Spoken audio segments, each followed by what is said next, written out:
प्रिय श्रोतावृंद आपण मानक नमस्कार जनाए आ गोटे अध्याय को स्वागत करुछु। हितवाणी कार्यक्रम अनेक समय आमे विभिन्न पथ विषय देखि था।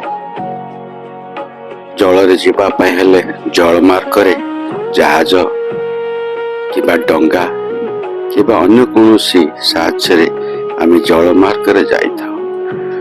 स्थल पथरे जीवा हेले गाड़ी मोटर साइकेल व्यवहार करिथाउ, चली चली मध्य जाई था।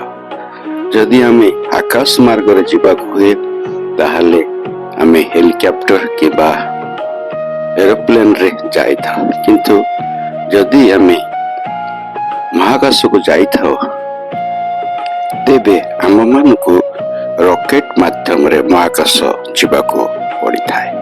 तेबे स्वर्ग को जीवा पाई केउ पथ जो पथरे की गले आमे स्वर्ग रे पहुंची पारिबा या आज अनेक निमंते प्रश्न अच्छे। किंतु पवित्र धर्मशास्त्र बाइबल रे यार सठिक उत्तर दिया जाय अछि। गीत संहिता 53 लेखंती विवेचक के अछि कि नाही, परमेश्वर को अन्वेषणकारी के अछि कि नाही, या देखिबा पाई परमेश्वर निरीक्षण कले सेमानकर प्रत्येक विपथ रे जाई अछंती।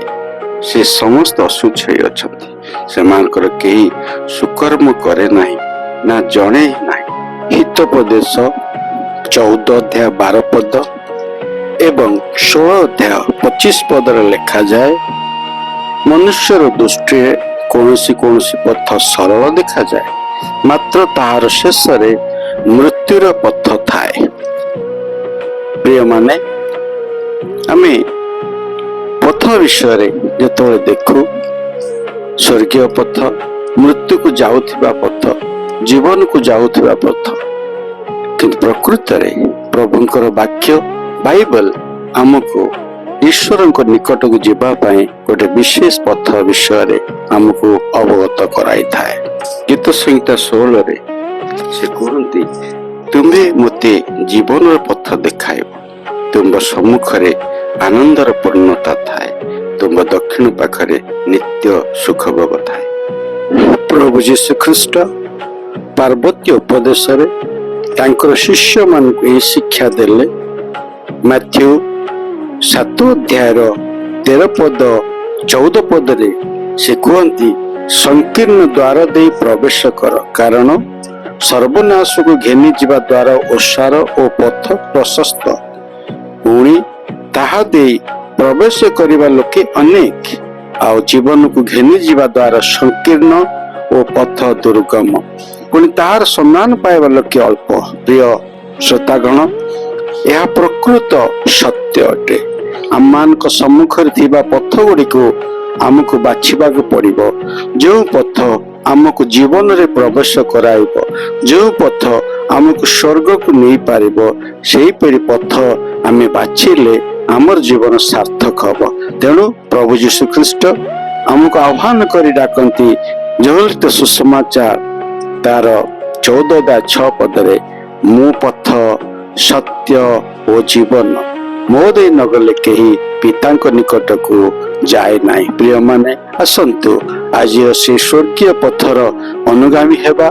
प्रभु यीशु ख्रीष्ट को निजर गुरु भाव रे आमे मनोनीत करी तांको शिष्यत्व को ग्रहण करी तांको विश्वास करी तांको पथरे चलिले आ से जेउ ठारे पहुंची छंती आमे मध्य से स्थान रे पहुंची पारिबा। से वर्तमान स्वर्ग रे अछंती, तेणु से चाहंती आमे माने से स्वर्ग पथर यात्री होई शंकर स्वर्ग रे वास करिबा पाई, कारण स्वर्ग अति रमणीय स्थान अटे। जो माने प्रभु यीशु ख्रीष्ट को निजर त्राणकर्ता भाव ग्रहण करिसंती, निजर हृदय रे विश्वास करिसंती, मुखरे स्वीकार करिसंती, ग्रहण करी पाप क्षमा पाइचंती, से समान को निजर संतान हेबार अधिकार देइचंती, सेमान अनंत जीवन पाइचंती। तांको निजर हृदय रे स्वीकार करिसंती, सेमान को प्रभु यीशु अनंत जीवन देइचंती, सेमान प्रभुंकर संतान होइचंती। तेणु प्रत्येक संतान पितांको राज्य रे रहिबा पाई अधिकार पाई अछंती। ସେଥିଲାଗି ସ୍ୱର୍ଗକୁ ଯିବା ପାଇଁ ପ୍ରଭୁ ଯୀଶୁ ଖ୍ରୀଷ୍ଟ ହେଉଛନ୍ତି ଏକମାତ୍ର ପଥ, ସତ୍ୟ ଓ ଜୀବନ। ସେଥିପାଇଁ ସେ କୁହନ୍ତି, ଏ ପରିଶ୍ରାନ୍ତ ଭାରଗ୍ରସ୍ତ ଲୋକ ସମସ୍ତେ ମୋ ନିକଟକୁ ଆସ, ମୁଁ ତୁମମାନଙ୍କୁ ବିଶ୍ରାମ ଦେବି। ଶ୍ରୋତା ବନ୍ଧୁ, ଯେତେବେଳେ ଆମେ ଏହି ବାକ୍ୟ ଗୁଡ଼ିକ ବିବେଚନା କରୁ, ତେବେ ଆମମାନଙ୍କୁ ଏହି ଉତ୍ତର ଆସିଥାଏ, ଆମେ ସ୍ୱର୍ଗୀୟ ପଥରେ ଯିବା ନିହାତି ଦରକାର। କାରଣ ସ୍ୱର୍ଗରେ ଆନନ୍ଦ ଅଛି, ଶାନ୍ତି ଅଛି।